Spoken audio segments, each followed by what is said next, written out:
All right, now we're going to move into the next two exercises. We've got a total of actually about 14. And we've gone through the first three. We're just getting warmed up. We're getting stretched out. Now we're going to do a leg swing. And we would like for you ideally to be able to do it where you're standing free.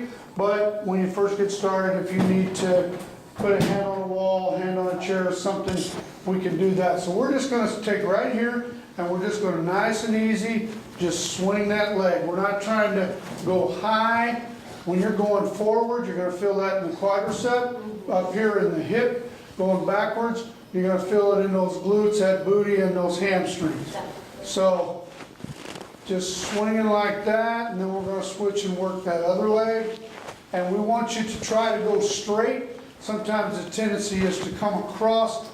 We want to do it straight forward, straight back, straight forward. And at some point, you try to go a little bit higher. But the key is that we want you to accentuate those muscle groups. It doesn't matter if you go real fast. I want you to go back and feel it in that hamstring, and forward and feel it right there in that quadricep. So you can do each one of these.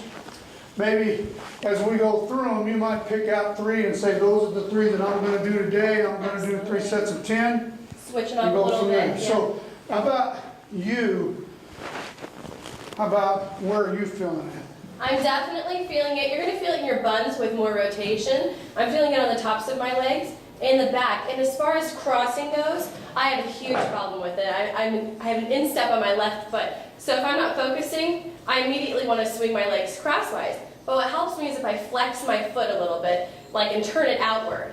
And so your legs are going to stay straight if you're flexing your foot and turning it outwards. You're not going to be crossing over. You're going to be keeping your legs straight. So that definitely helps. Now the next one that we're going to do is actually where we're going to bring it out and back. And that was a harder one. You've got better balance than I do. We're coming here. What we're doing is we want to get this hip, and then we want to get this inner thigh. Yes, you're definitely stretching both of them. I feel it more in my inner thigh than I do in my hip because we've already stretched out my hips so much. So you definitely, it does require a lot of balance. And if you need to use a chair or put your hand against the wall, we can come here just for a little. Again, what we want to do is start building that strength so you don't need the aid here, but I want you to be able to hit those muscle groups. Yes. That's way more important.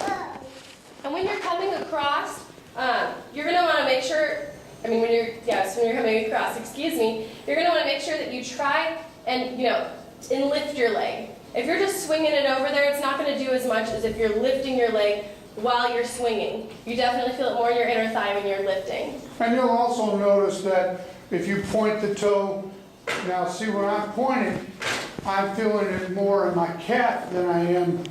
And then if I actually open it up a little bit, then I'm going to get more of a hamstring and hip action. So just by flexing your foot or extending your toe, you're going to get a variety of muscle groups involved.